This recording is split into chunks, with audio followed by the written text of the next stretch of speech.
نور على نور.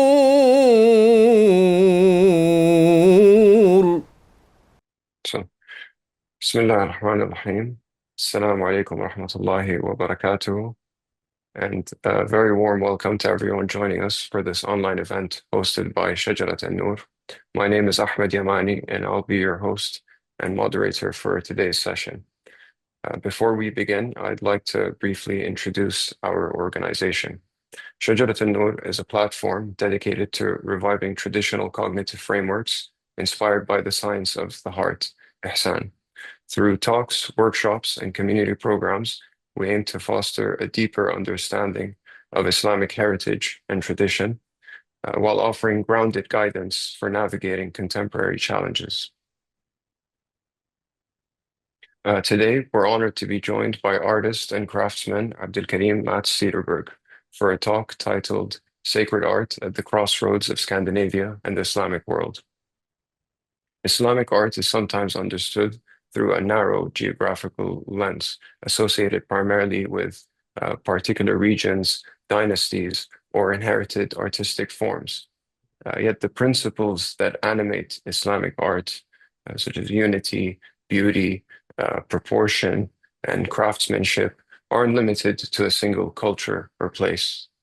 Today's talk invites us to consider what happens when these principles encounter a distinct cultural landscape. Drawing from Nordic slöjd, Vendel and Viking-era artifacts, the Swedish forest, traditional pigments, sacred geometry, and calligraphy, Abdelkarim will explore how art can take root within a Scandinavian context without losing its underlying spiritual principles. At the heart of his practice is integrating these into a sacred framework defined by tawhid, unity, and multiplicity, and the conviction that Islamic art is a living tradition that can manifest across cultures. Through works such as the Old Norse mihrab in Malmö and the Trelleborg runestone bearing the shahada in Old Norse ruins, the session will reflect on how Nordic and Islamic traditions can meet through continuity rather than rupture. It'll also invite us to think about craftsmanship as something more than the production of objects, as a relational, ethical, and spiritual practice, and as an alternative to the speed, detachment, and uniformity of industrial mass production. So a few words about our speaker. Abdelkarim Mats Cederberg is a Swedish artist and craftsman whose work brings together Nordic craft traditions and classical Islamic art. Born and raised in Mora, Sweden, in a family of artists, folk musicians, and master craftsmen, he developed a deep connection to traditional materials, local heritage, and the philosophy of Nordic slöjd, a respectful and purpose-driven approach to making. After embracing, after embracing Islam, he took the name Abdelkarim, meaning servant of the most generous, and pursued studies in Damascus, Uppsala, and London. He completed an MA in Islamic art at the Prince's School of Traditional Arts. His practice draws on sacred geometry, calligraphy, traditional pigments, Nordic visual culture, and the natural landscape to explore how the universal principles of Islamic art can find expression through a distinctly Scandinavian cultural language. He also organizes therapeutic retreats that bring together Islamic patterns, craftsmanship, and psychology. We're very pleased to have him with us today. The session will follow our usual format. Abdelkarim will speak for approximately 45 minutes to an hour, after which we'll open the floor for a 30-minute Q&A session, inshallah. You're welcome to submit your questions at any time through the Zoom chat, and we'll do our best to get to as many as possible during the discussion. So without further ado, it's my pleasure to hand it over to Abdelkarim. Abdelkarim, the floor is yours. Assalamu alaikum. The pleasure is really mine, and I feel honored that you invited me here. And for me, the Islamic art has something very deep and special, and like it was part of my journey to Islam, to actually to discover this pattern and patterns like this. I found a book that explained how they are created, and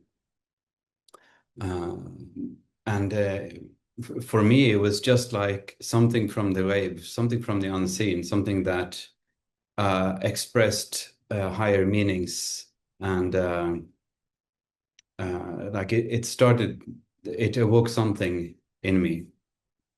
So so I want to talk a little bit about what Islamic art is, and that it's not just identity politics or just a logo that we put on top of things, a decor, but that it's actually an exploration of the cosmos and our place in it. Just to start off, no, wait, just try to share this.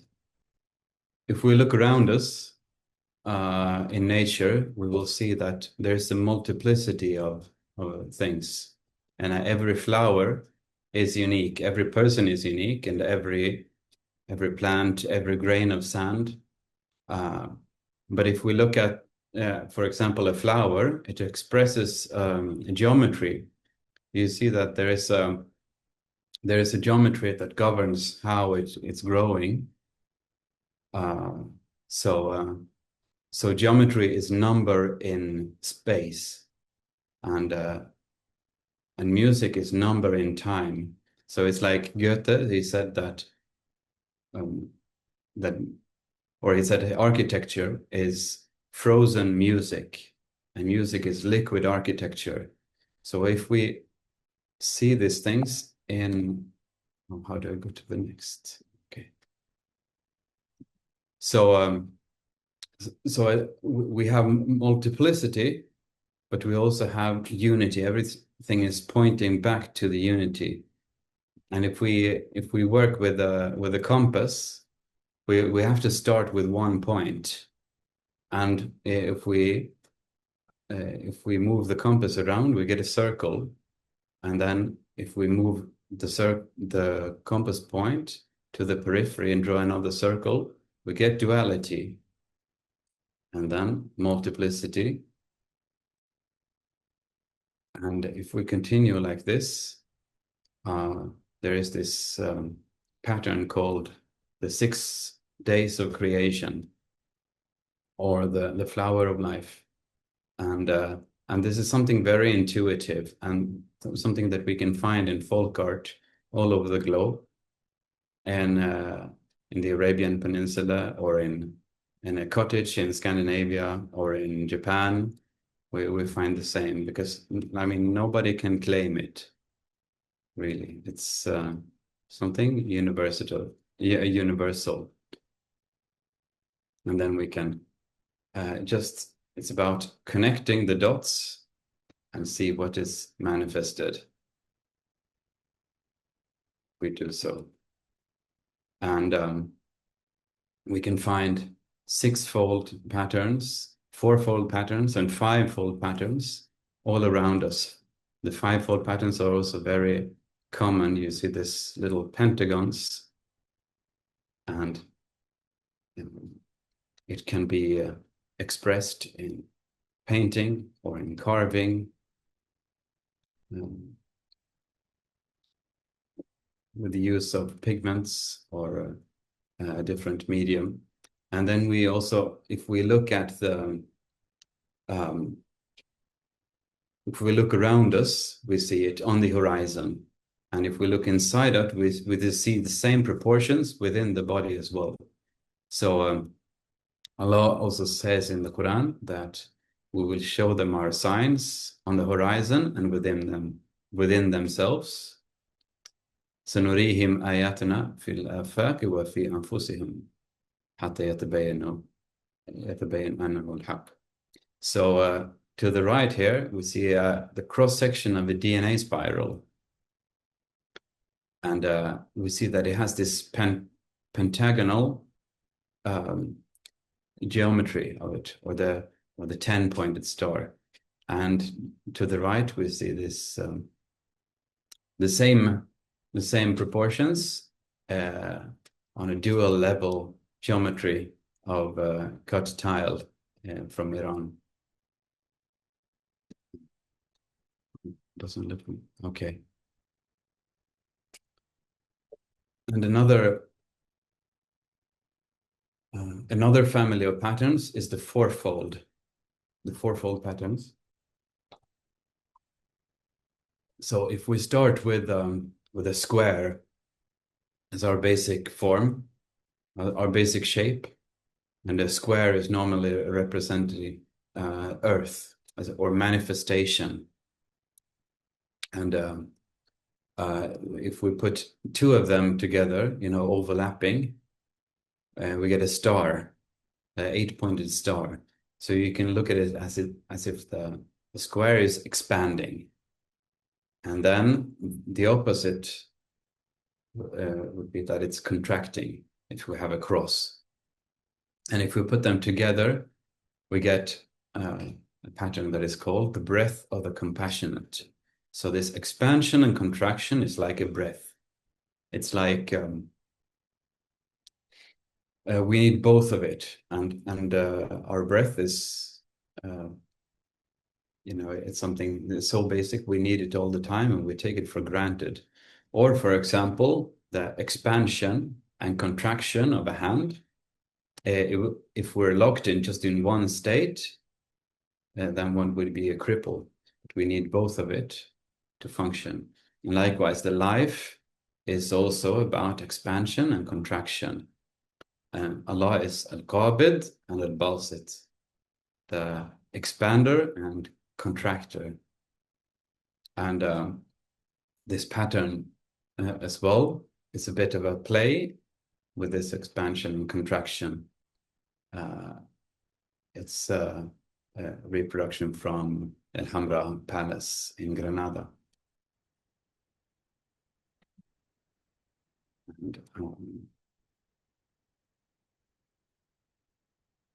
And I also wanted to, where is it?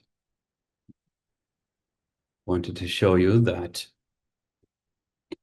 Islamic visual art can be divided up in 3 categories. We have the geometry, the underlying grid of reality. We say like that underlies everything. And then you have the Islami or the arabesque, which is the floral, spirally shapes. And then you have the calligraphy. So sometimes with this like very strict geometry, it can be very majestic or jalali. And some call it as well like the masculine aspect of the patterns. And to balance it, one would need something a bit more feminine and floral. So these are some shapes of a bigger piece that is has this both aspects to them.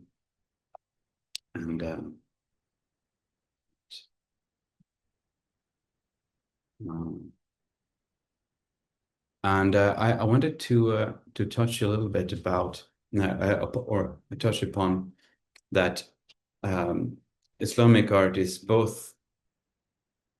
about universals, these things that are the same to everybody, but it's also about cultural exchanges. And if we look at where this Islami comes from, we can see that it's there's a lot of Turkic people who became Muslim, or they had a tradition of biomorphic art, that is art that is imitating animals, but sometimes it's or I would say that it doesn't try to draw it like I see it, but it wants to stylize it as much as possible. And after a while, it becomes just like like you want to get to the soul of it rather than to make it an illusion. So you can see that the pair of wings, for example, in this animal just becomes a flower, and then it becomes a rhythm, and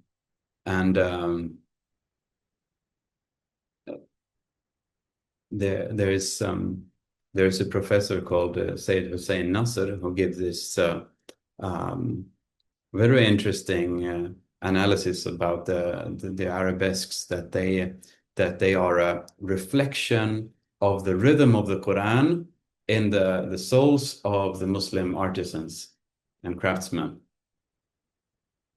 So if we look at something like this bird, or this horse, for example, we can see that it has a head, body, and a tail. It's like in most stories, they have a beginning, middle, and an end. Once upon a time, and then they live happily ever after, for example. But in the Quran, it has this weave that it flow, this kind of flow, that when you're praying, you can start after Fatiha, that is, but you can start wherever you like and read. So it goes, for example, it tells about the story of Musa, and then the mountains and things in creation, and a reminder of where we are now and the hereafter, and then it goes back to Musa and Pharaoh, and so you have this very special flow. So this is I don't know if you can see that that this kind of stylizing animals becomes this Islami or Arabesque. So both of these patterns are from Sweden, and they're very similar all across, from the Celtic to the Scandinavian to Central Asian, and even further as well. And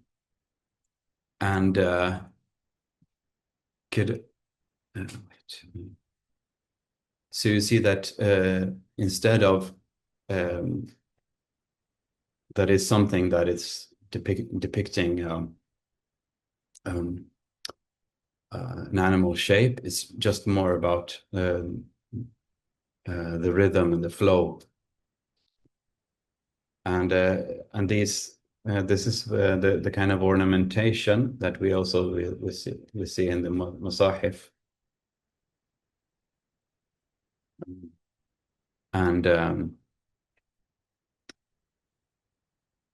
And also, if we look at the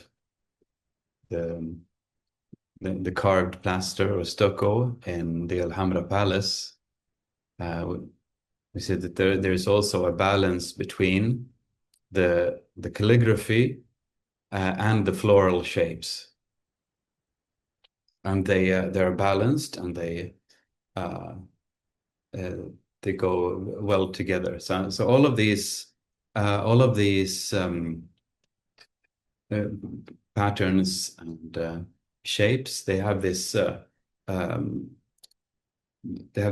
therapeutic aspects, both on the onlooker, but also on the craftsman as well. So it's part of that spirituality, that it lifts up the person who is working with it. Those, and then if we compare it as well, this is from a 1,000-year-old wooden carvings from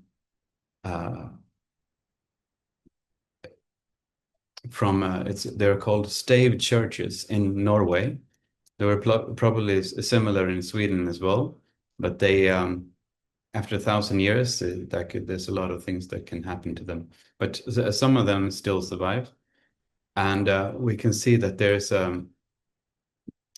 there are these patterns of here you can see that this animal has both a head, body and tail that has this but some of it is more abstract.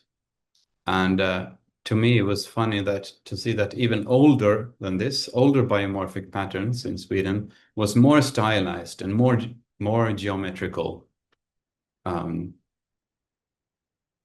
So this is from the Vendel age. It's before. It is before the Viking age. So about like what's called the migration age. So up till like 800, 700. So I don't know if you can see that this has it has it's like an animal that comes back and it's biting itself. And if you turn it around, it is still the same thing.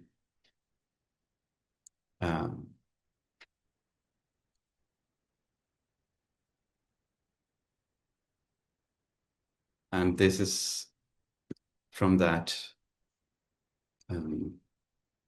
these the time that they were starting to become Christian in Scandinavia. So they have this very, very particular style. And also they still even had connection to the Muslim world because they traveled a lot. They traveled to to the Mediterranean, to Andalusia, where there were Muslims, and they raided there, and there was some very, very significant battles that took place, but also to the east, to the Caspian Sea, and many Vikings, they were actually found with shrouds of Persian silk, which is a bit is quite interesting. And here you could also see here that in the Islamic world is very you see that these patterns are within the shapes. So compared to this one, for example, they feel very like a bit wild and they just grow out. But in this is from Uzbekistan, but you see that there are some very clear similarities between those patterns. But it's they're confined to the borders. It's like you can dance and do whatever you want as long as you're within the boundaries.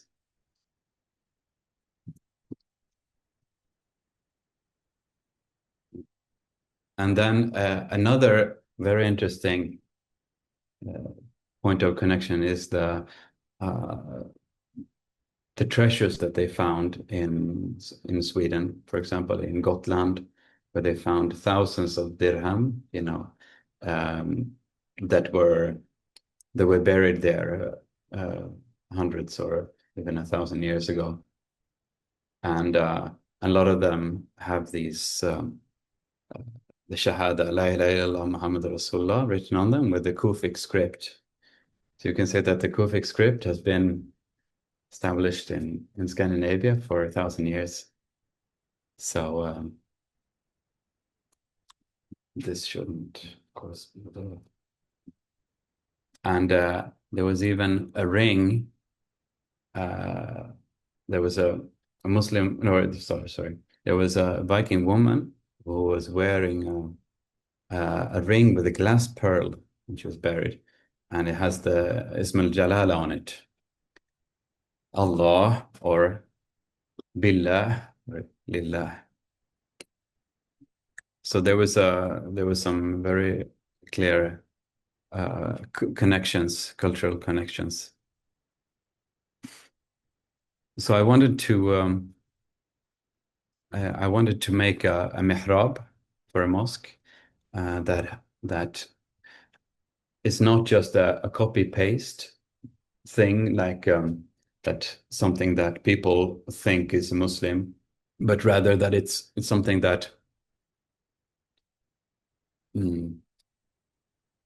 that is not foreign. Wanted something that is not foreign to the culture, because Islam is not culturally predatory, and we should elevate and lift up any culture that it comes to. And all this, I mean, the diversity is something beautiful. So the primary objective of the mihrab is to direct the worshipper to prayer, remembrance, and mindfulness. The mihrab also has to seamlessly assimilate into the structural and aesthetic dictates of the building, measurements, and the proportions, as well as the material and symbolic language of its ornamentations. And underlying the decisions behind the design are my intentions of expressing both Islamic and Scandinavian aesthetics.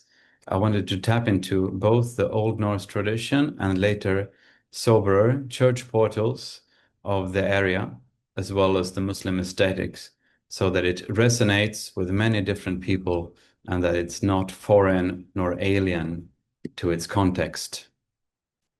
So when I designed this mihrab, I wanted it to be in tune with the human body as well. I don't wanted it to be just like something you do on a computer, because if you design something on a computer, there can very easily be a disconnect, because like there's difference of using a tool or using a machine.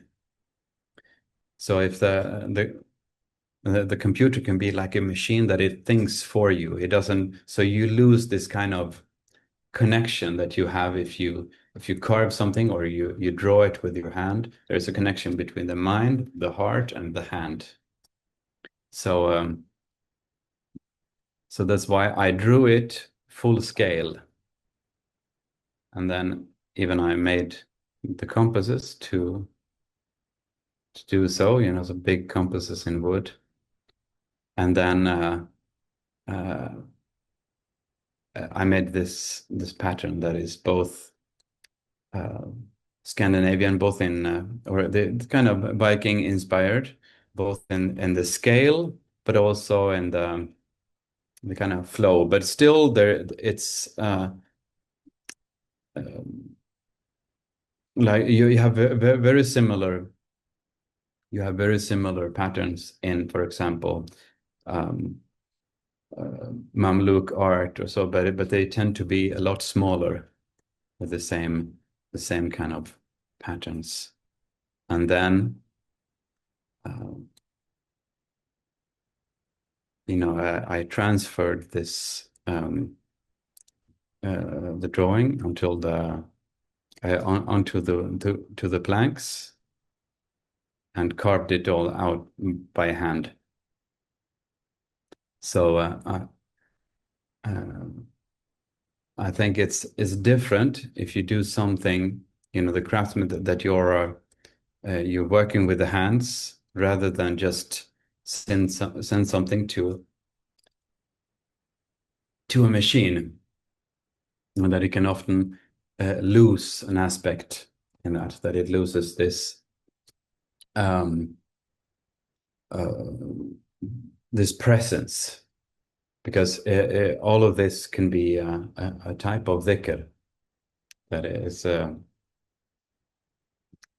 you definitely can lose. And also working with wood is a living material, so it has its own way of praising God, and then when it was installed.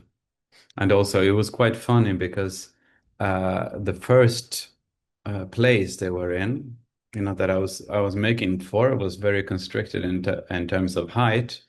So I had to not make it higher than a certain height, but also I didn't want the niche to be too low. And then when I was ready, they were moving into a new place. So great, inshallah. And also this is from a cemetery in southern Sweden called Trelleborg. And this stone was to mark the Muslim cemetery, because on the Christian side they have a lot of artworks and things, but there was nothing on the Muslim side. So this big granite stone and wrote La ilaha illallah Muhammad Rasulullah on it in Old Norse with runic with runes. So you can have a look at the rune stones that we have as well in Sweden. So it is something that is not foreign. And some immigrants even express that, oh, now I can be buried in this country. Like if feeling of being respected. And this is a carved bowl with or a turned bowl with the carving, Inafni goods, in the name of God.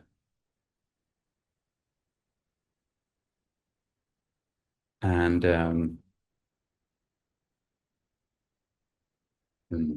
it feels a little bit weird, when there's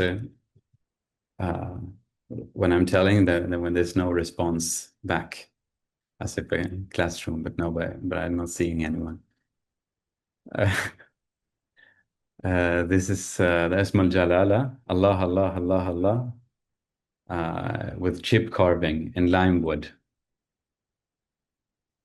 So if one has a razor sharp blade, you do one, this cut, and then it chips off.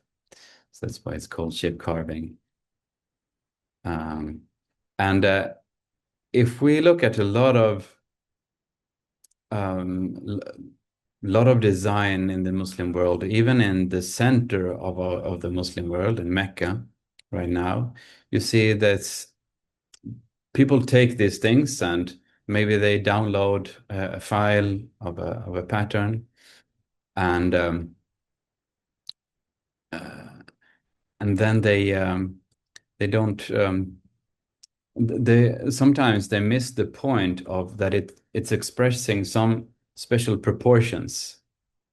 Maybe it's just identity politics, because these are supposed to be do you see the cursor? Yeah. So these are supposed to be pentagrams. And the same, wait, where is it? Yeah. The same here as well.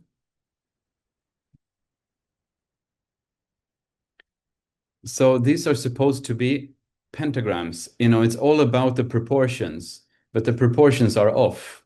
So it's like the whole statement falls. So it's like you set up a big orchestra, and play a 4-hour symphony, but none of the instruments are in tune. So it becomes torture. So I think it's very very similar, and this is what happens when it's just sent from a computer to a machine, and it's not done by hand. Another example of this is in this. I mean, it's of course a beautiful place. We're in Medina. It has so much presence and nur, but then I think the art should also be kind of in tune with that. So here you see these obvious mistakes, although the proportions are correct, but then here it's not connected, and here, and it's like typos, and they have thousands of them, and they're all the same. So if it's done by hand, and you have a mistake here and there, it's not the same as if you have the same mistake everywhere. So yeah. I think I would like for to open up for some questions, and we can talk. Um, yeah, if that's okay for you. Yes, Jazakallah khair, Abdelkarim. Thank you so Um, much for that uh, really rich and thought-provoking presentation.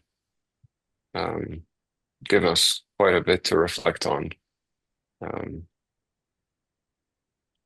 I think if we can open the discussion, inshallah, to Q&A. So if anyone would like to ask a question directly, feel free to raise your hand, and then I'll unmute your mic and you can ask the question, or type them into the chat and we can read them out, inshallah.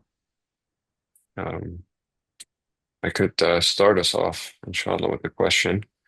I was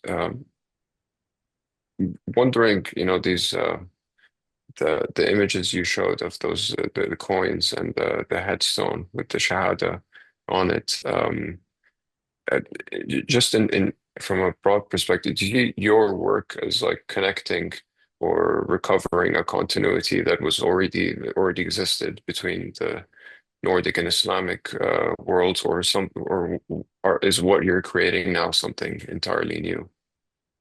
I think it's not connected in that sense that um, like that it's a living tradition, because there might have been like Viking Muslims, and people who there was a lot of cultural exchange and interactions, but there's no continuity of that, because when the lands were Christianed, it was people didn't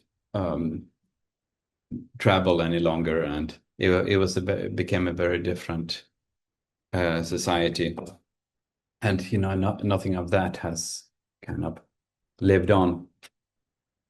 Uh, so so yeah, I think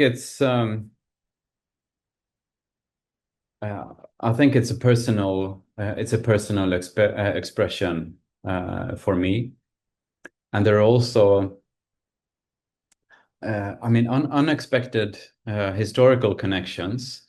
Like for example, I got into archery, and I made some like in Asiatic archery, like Turkish and other traditions. They have a ring on the thumb to draw the bow with the thumb.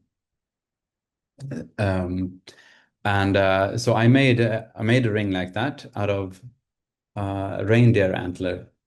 And then a friend of mine told me that that they found these thumb rings in some Viking graves as well.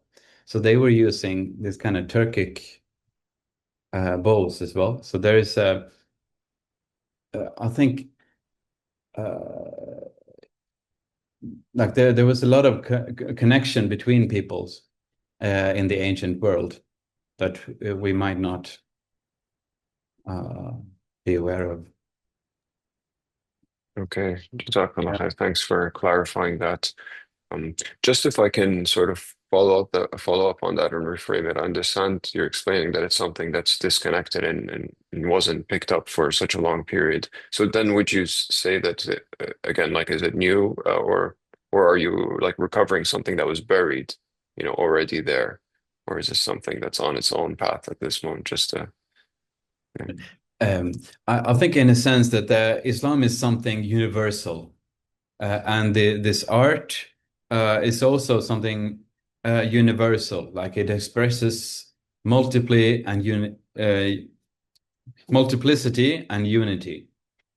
And I mean and also the religion claims to be the fitra, like it's the natural and the primordial way. So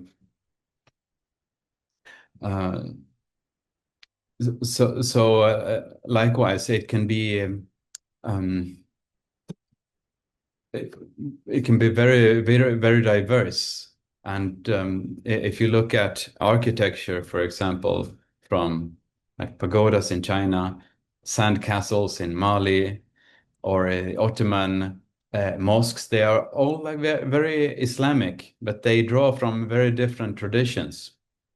Like the Ottoman mosque is a continuation of the Byzantine church, you know, with the symbolism of the globe or the dome as the celestial sphere. So when you're in there, it's like you're under this celestial sphere, and then the proportions of the pillars and everything. It's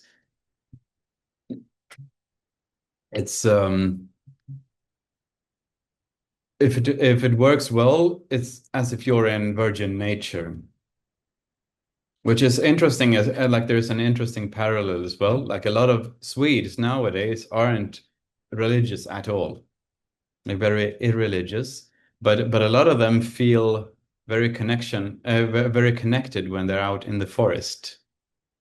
It's like they call it, you know, it's like a spiritual or a religious experience, like, you know, to be on a walk in the forest. So I don't know if that answers your question. Jazakallah khair. Thank you for that insight.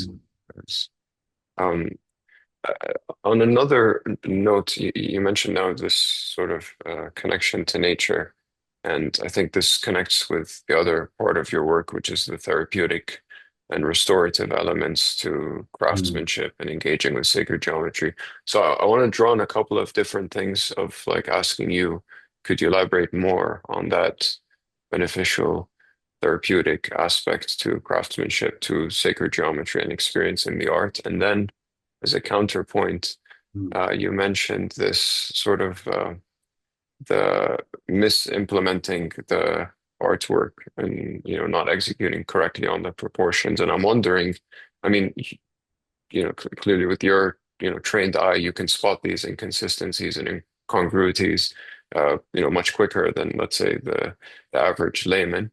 But is there, you know, just as there's, I'm guessing, an unconscious benefit of looking at, you know, proper sacred geometry in art, is there a downside to like also experiencing something that's misimplemented, an unconscious downside? So I guess a question that is asking to both the benefits and the downsides.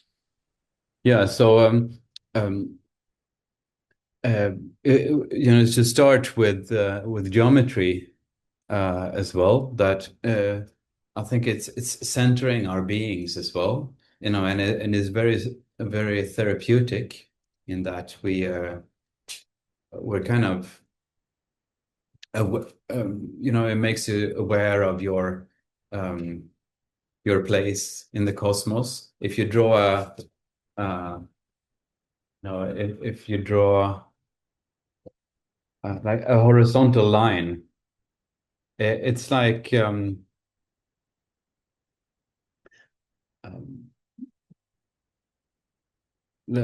being, like we're here now.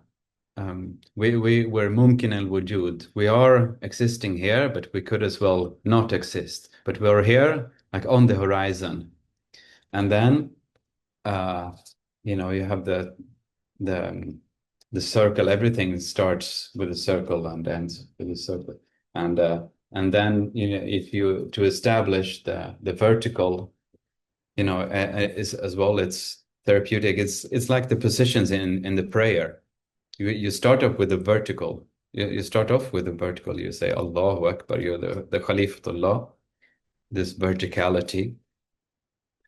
Not that God is up in a physical sense, but it's a symbol of being beyond. And I've seen that it has a lot of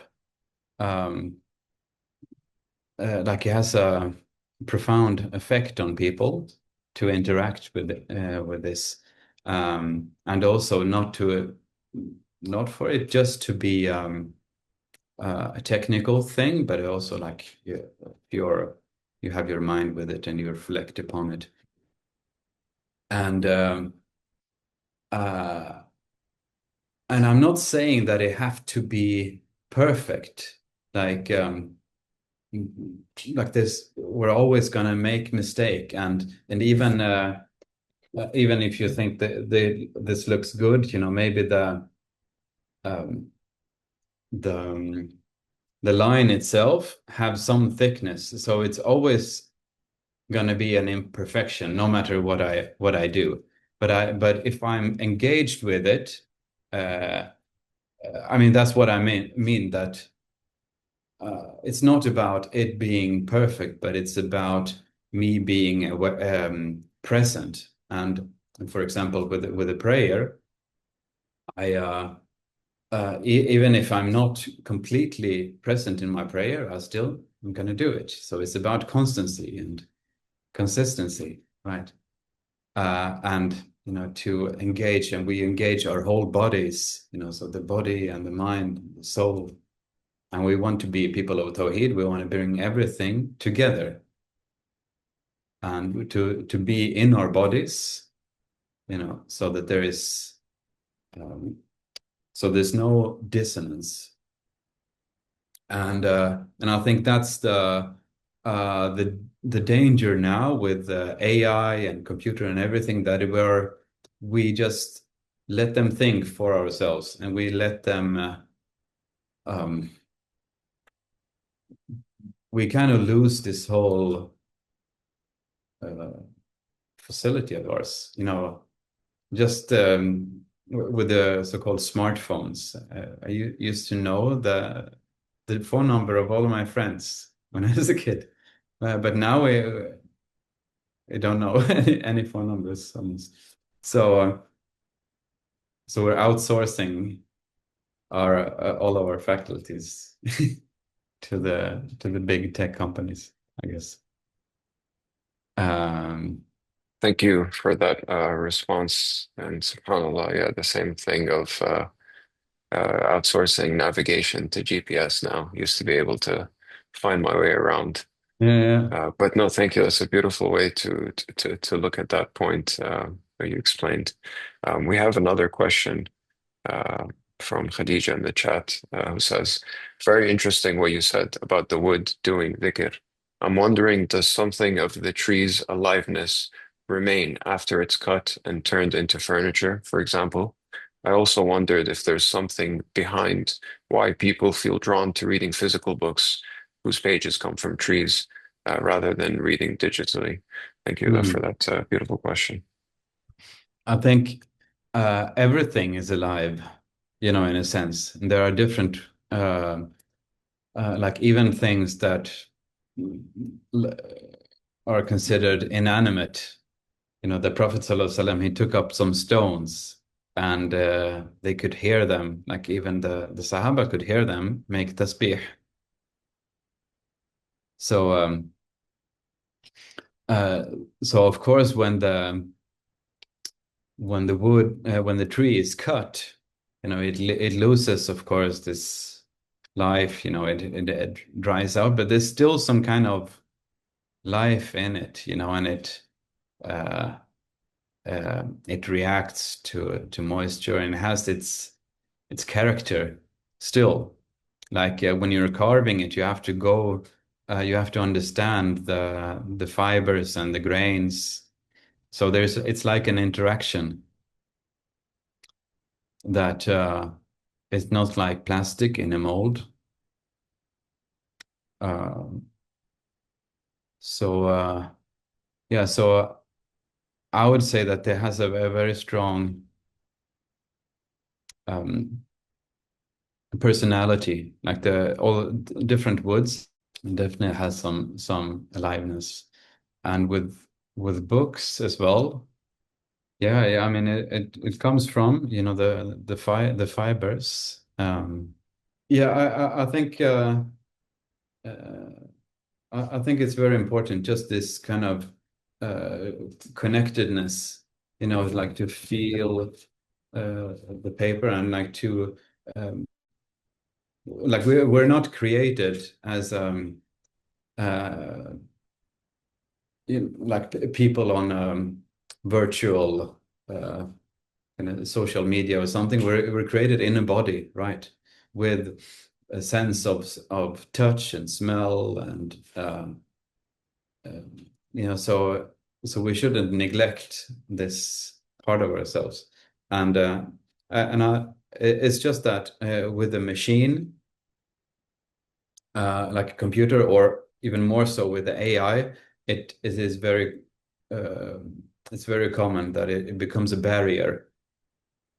That it's a barrier between ourselves and what we read. Or maybe it's just me. Maybe it's just that every time I sit in front of the computer, I'm getting disconnected, and uh, uh, I forget what I was gonna do. But then when you work on something with knives and chisels, and you feel the materials. Yeah, I think it's more, and it's deeper. And also, if you're writing in a physical book, I say, you know, character builds character. So there's just like this, the character shapes of your calligraphy. It has an effect on you as well, and it builds you up. Yeah, thank you for that answer. Really, that was very, very insightful. And also the question really opened up, I think, a new uh, way for at least me personally to look at or to justify the idea behind physical books, because, you know, it's just hard to overcome that, you know, it's just a nostalgic or sort of, you know, aesthetic choice. But this really opens it into being more of a functional, even though Kindles or digital reading is way more functional. I guess this has a more holistic health benefit with the aliveness of the fibers. So thank you for that. The next question is from Mona, who says, "Thank you so much for such an inspiring talk. Your work is truly remarkable. Bismillah, mashallah. It seems to me that Islamic art is far from stylistically uniform across the Islamic world. For example, much of the geometric ornament from Syria through North Africa to southern Spain appears to emphasize angular geometry and sharp lines. In contrast, when I look at artistic traditions from Persia, Iraq, and parts of Anatolia, I often notice a greater emphasis on flowing lines and more fluid compositions. I was wondering how you would interpret this difference. To what extent do these visual languages reflect regional artistic traditions, historical exchanges, or different philosophical and spiritual understandings in relation to Islam? In the same way, can we think of the Old Norse ornamental art as a form of spiritual manifestation as well? Thank you for that. Yeah, so you can find different aspects of the Islamic visual arts in all of these different, like from the east to the west, you know, to from Morocco to Egypt to Syria, you know, and Persia.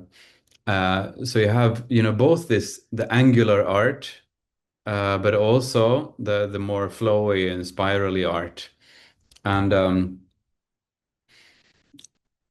and so yeah, so sometimes you can feel that maybe in Morocco, you know, you have a lot of like eight-pointed stars, and it's very, but you also find a lot of different examples of that as well.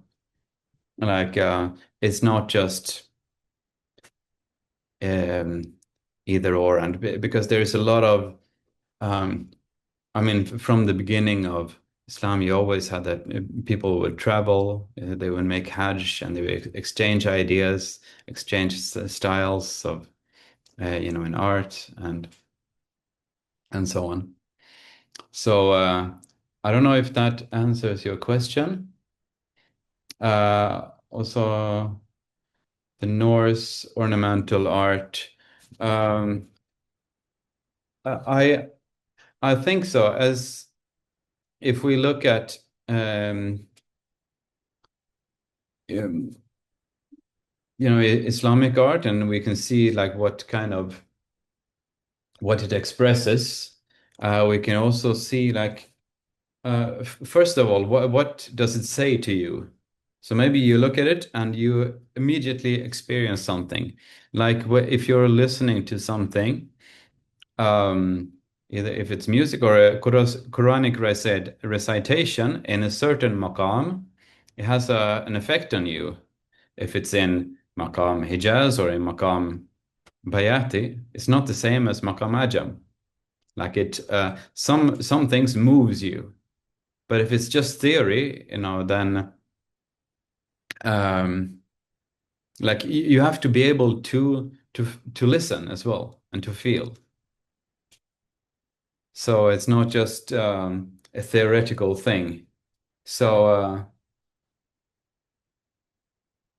yeah, if we look at something like this, is it spiritual art?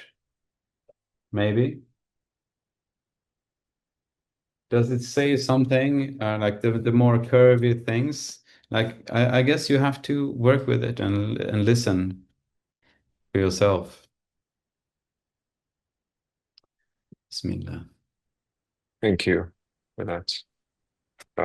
We have another question from Bia, who says, Jazakallah khair, in follow up to your beautiful point on Islam not being culturally predatory, but only enhancing cultures, how do you think about maintaining familiarity in motifs and designs that are already known to people of a certain culture while integrating Islamic principles into these designs?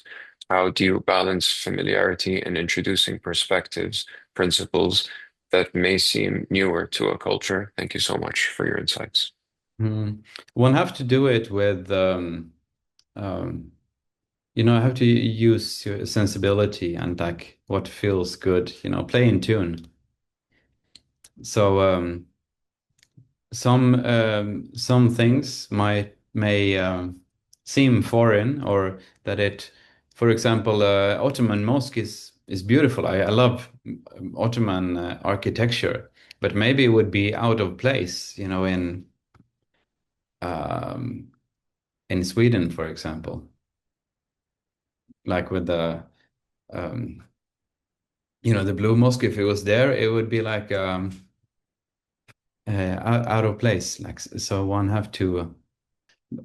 So there is something with familiarity, of course, but if everything is just familiar, um, I want to use the example of music again. If everything is just familiar, it's really boring. But if it's something unexpected, then it's more interesting. But if everything is just totally unexpected and there's nothing like if it's only dissonance, like there's nothing like you cannot make any sense of it, then it's too much. So there's this balance between, I would say, consonance and dissonance, or between familiarity and introducing new thoughts. But also it's a language. Like art or architecture is a language, so um, one can uh, to use it as and say things like you would use poetry. Jazakallah khair. Thank you for that answer. And yeah, I think you really drawn something really insightful there, that the balancing of the tradition or something that's familiar with novelty. Because like you said, in music or in any arts, like too much novelty kind of strikes on But that also, it's not dopamine just nerve. about no novelty. Mm, Like West really likes novelty, like in academia or the arts and everything. But we want to have qualities that are deeper than that. Mm. yeah, Bismillah. I can't agree more. Um, So it's just a comment saying thank you so much. I love the comparison to language and music and balance. There is richness in breaking up the familiar. There's also a question that was received directly. I was asking, um, have you seen this approach revive the Nordic culture? I didn't understand. I think they mean like your approach towards craftsmanship and arts, reviving Nordic or Swedish culture in some way. Among others, Right? reviving. Yeah, Uh, reviving, yeah. okay. Not so much, to be honest. But I think everybody will like if you interact with like if you do the work of yeah you work with arts, it's always gonna have something personal, even if you're just copying things. It's always it's like if you say things, the words will be dyed with your the state of your heart as well. So there even if your copying is still will have something personal and some expression of you. So I just wanted uh, to do some things that has, they're connected back to historical roots for like 1,000 years ago, but that's not super popular in Scandinavia, or is a little bit gimmicky. For example, with a Norwegian team, they dress up as Vikings, or and it is not maybe historical how things used to be, but it's I just wanted to interact with some of those old artifacts and like to find something that resonates. But also, for example, I was looking at the portals of the churches around the area where I was building it, which is very sober. There's no kind of not so much ornament, uh, but just like these things, how the art is constructed, and integrate that in the design as well. So there are so many things that you can. Um, I think it's hard to just say that this is right and this is wrong. One have to see, does it work or doesn't it? For example, maybe you take something, you take inspiration from something in uh, like the bark of the birch tree or something, and then you replicate that, or you continue in some in a traditional way. But it's still like the tradition doesn't also need that. It doesn't have to mean that it's just imitating like the past. It even if it moves on, uh, like it's like a river that it continues on. It's the same river, but maybe it takes another turn later on. Thank you for clarifying that. And yeah, I think I mean, as you were explaining, um, that your approach is looking at these historical things, but with genuineness and sincerity, treating it as something living, as opposed to the team treating it as sort of imitating something as it's just copying without the same seriousness. I think that does would genuinely be classified as reviving cultural elements. And actually, this brings to mind someone you might be familiar with, Dr. Naoki Yamamoto. We've Yeah, connected with his work before, and it sounds like your grand project resonates with his because his is, cultural revival in Japan, Japanese yeah, absolutely. traditions. Yeah, yeah. So pretty beautiful stuff. Yeah, it's about. I think it's very very similar, but with Scandinavian instead of Japanese, and uh, and it's all the same. I mean, we can like the I want to say a teacher of mine, Dawood Sutton, he writes that the role of sacred art is to support the spiritual life of those whom it surrounds, to instill a way of perceiving the world and the very subtle realities behind it. But also, uh, um, it is perhaps no surprise that an art form that seeks to explicitly explore the relationship between unity and multiplicity should be at the same time unified yet diverse. So that we can always find things that connect us. Like you can find almost similar patterns in Saudi Arabia or in northern Sweden, for example. Like you wouldn't expect that, or in Japan, or in somewhere in Africa. So you have, but everything has its local flavor, and that's all I think something that we should celebrate. But I think it's the engagement is very important. Like now we don't want to engage. We just make chat GBT, or make this for me, or make that, and make a fusion of this and that, but without us being involved in the process. So I think this involvement is kind of key. And I forgot, I wanted to show you, this is a big beam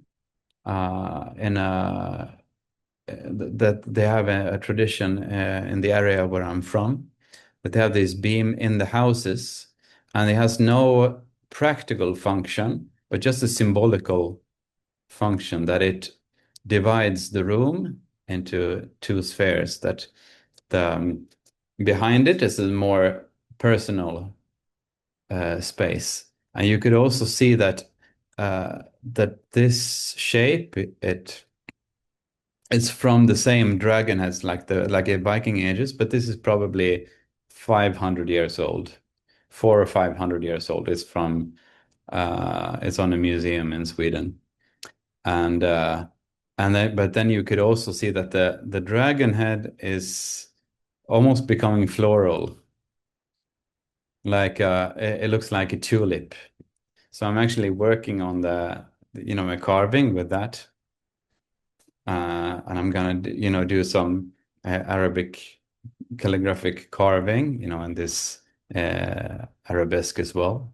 And then that has more tulip. And of course, if you're not familiar with that, the tulip for the Ottomans was very special, because in Turkish, lale is tulip. So lam, alif, lam, ha, which is the same letters as alif, lam, lam, ha. Allah. So it has this symbolic, or this symbolism. Beautiful. Thank you for showing us that beautiful work, and also answering the question. I think we might have time for one or two more questions before we wrap up, if that's okay. Yeah. Okay. Um, Actually, we have a friend in common, who wanted also Japanese gate, this torii gate. And I did a sketch that combines this Scandinavian with the Japanese, with the with the Arabic calligraphy. So let's see if I'll carve it.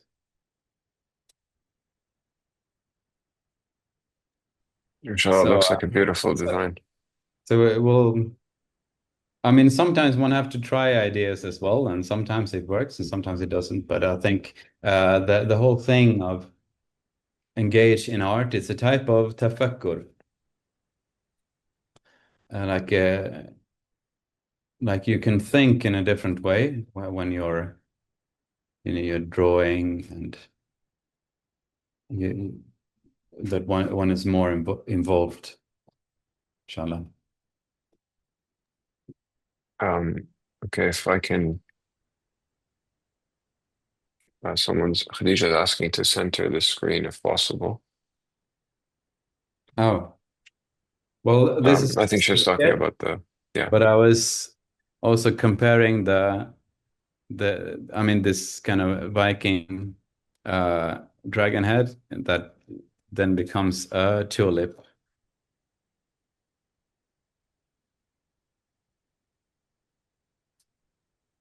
Okay, thank you for that. So if I can end with a couple of questions.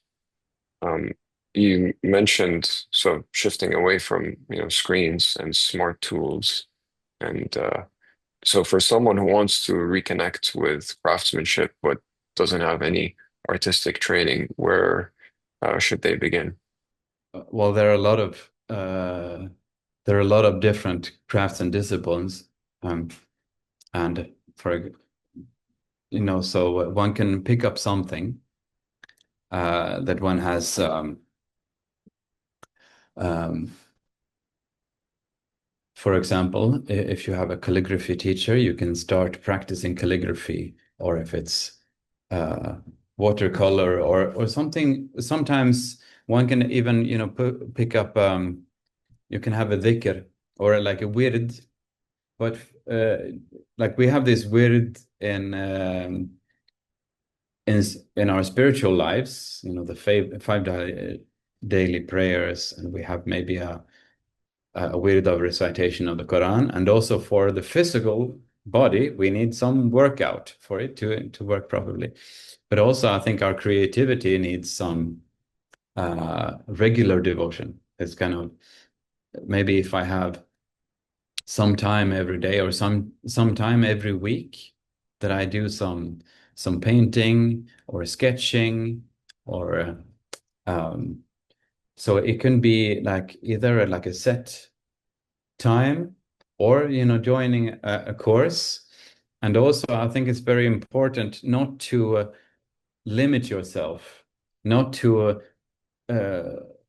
think that I'm not a calligrapher, I'm not a painter, or I'm not artistic. So that like already from the beginning you're limiting yourself, but rather just explore the process. And if I write Elif, and they're not according to the rules of the proportion, but I'm still engaging with it. So I still appreciate wherever I am on this process. So or one can take some colors, and a bit of card, and draw what you see. And maybe it doesn't come out as nice, but it's still like it's a kind of relaxation and um, it- it's an activity that is very beneficial. Thank you for that. Mm. Jazakallah khair. I had in mind to ask you to close off, what would be that one, if you would leave us with one principle that would help us approach um, arts, crafts, beauty in a more sacred way, what would that be? I feel like you kind of touched upon it in that answer, but if you'd want to elaborate more. On on Approaching crafts. arts, crafts, and such things, beauty in a more sacred way. So, you know, treating it with that sort of seriousness or Mm. spiritual essence. Yeah, again, I think both seriousness and playfulness is important. That like we don't want to be austere or this kind of uh we want to keep the joy of it as well. And that we shouldn't let like the seriousness be an enemy of the joy of doing it. Because sometimes in arts, like you have, for example, this the Ottoman tradition of calligraphy, which is amazing. You can study calligraphy every day for 20 years and become a mediocre calligrapher. Like it's so much. And then it can happen that people can become condescending as well. Like when you know that this is how it should look, like this is proportioned, and then somebody hasn't reached the same level and you're condescending, then you're kind of disqualifying yourself from that, if you see what I mean. Like uh it's and likewise when you're singing, for example, and if you're singing together, you have to learn to sing in tune, right? And if nobody sings in tune, it can be painful, like with everything is off. Uh, but if the head of the choir just say, "Oh, just be quiet. I don't want to hear your," like, or like if they're pushing you down, then you don't want to sing another tone in your life, maybe. So so when it comes to improvement, I think it's oh, important to understand or to appreciate the highest art, but also um, the process, just being involved in the process of it as well. And also sometimes things can be technically very high, but maybe it doesn't have it, or it doesn't have that soul. And sometimes things can be a bit unrefined, but it has something like very strong about it as well.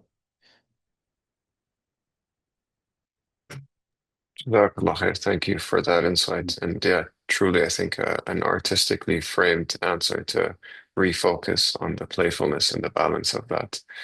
Just to close off with a question. I think this is, I'm not sure if it's rhetorical.